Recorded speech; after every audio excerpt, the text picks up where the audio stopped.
14वीं JPSC परीक्षा में हुए धांधली और गड़बड़ी के मामले की जांच कर रही है सीआईडी। इन दिनों जो है वो केंद्र बिंदु बना हुआ है और लगातार सीआईडी की तरफ से इस पूरे मामले पर कार्रवाई की जा रही है। अब तक इस पूरे मामले में 11 लोगों की गिरफ्तारी हो चुकी है, जिसमें डिप्टी एग्जामिनर कंट्रोलर के साथ साथ परीक्षा कराने वाली एजेंसी TDPL के अधिकारी और कर्मी के साथ साथ जो है परीक्षा देने वाले छात्र भी शामिल है। ऐसे में 11 लोगों की गिरफ्तारी के बाद एल ख्यांगते तीसरी बार यह मौका हुआ जब एल ख्यांगते जो है वो सीआईडी दफ्तर पहुंचे हैं, जहां एल ख्यांगते से लगातार इस पूरे मामले में पूछताछ की जा रही है। पहले दिन की अगर बात करें तो तकरीबन 8 घंटे तक एल ख्यांगते से पूछताछ की गई थी और उसके बाद एल ख्यांगते का पासपोर्ट जो है वह जब्त किया गया था और इस पूरे मामले पर कार्रवाई और पूछताछ का दायरा आगे बढ़ाया गया था। दूसरे दिन जब पूछताछ के लिए बुलाया गया तो तकरीबन 7 घंटे तक पूछताछ हुई। दिन के 11 बजे निर्धारित समय पर एल ख्यांगते पहुंचे थे और शाम तकरीबन 7:30 बजे जो है वो सीआईडी दफ्तर से दूसरे दिन पूछताछ के बाद बाहर निकले। आज तीसरे दिन यानी शुक्रवार के दिन भी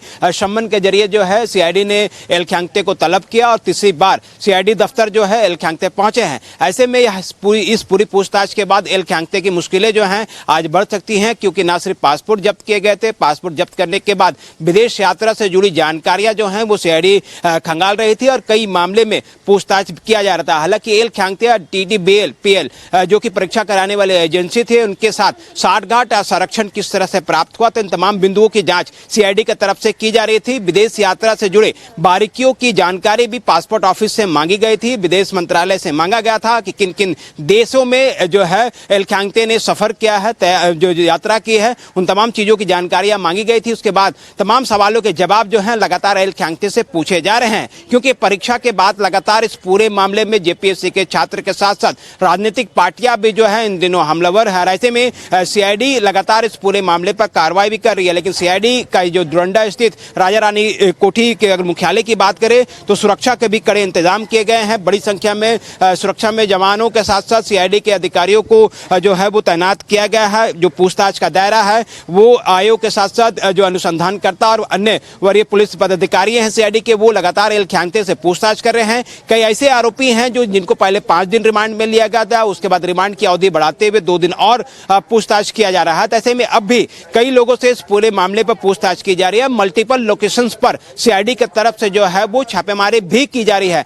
ऐसे में इस पूरी कार्रवाई को अगर हम देखें तो एल ख्यांगते की मुश्किलें जो हैं वो लगातार बढ़ती हुई नजर आ रही है। तो ऐसे में एल ख्यांगते से जब शुक्रवार को भी पूछताछ का दायरा शुरू किया गया तो कई घंटे तक अधिकारी जो हैं एल ख्यांगते से परीक्षा से जुड़े गड़बड़ियां, OMR शीट से जो शिकायतें प्राप्त हो रही थी उस पर और उसके साथ साथ छात्रों के द्वारा जो शिकायत दर्ज कराए गए तो इन तमाम बिंदुओं पर सवाल जो है एल ख्यांगते से पूछे जाएंगे, क्योंकि जिस तरह से एल ख्यांगते अध्यक्ष पद में रहते हुए जेपीएससी में हो रहे गड़बड़ियों पर मौन साधे हुए थे, तो ऐसे में यह माना जा रहा है कहीं न कहीं इस जेपीएससी गड़बड़ी और फर्जीवाड़े के पीछे एल ख्यांगते की सहमति बनी थी, जिनके बाद इस पूरे मामले पर जो है न सिर्फ जेपीएससी कार्यालय में छापेमारी की गई थी, एल ख्यांगते के आवास में छापेमारी की गई थी, बल्कि अब तीसरी बार एल ख्यांगते को सीआईडी दफ्तर पहुंचना पड़ा, जहां पर लगातार उनसे पूछताछ की जा रही है। कैमरामैन राजा के साथ मोहम्मद इमरान, न्यूजीलैंड भारत, रांची।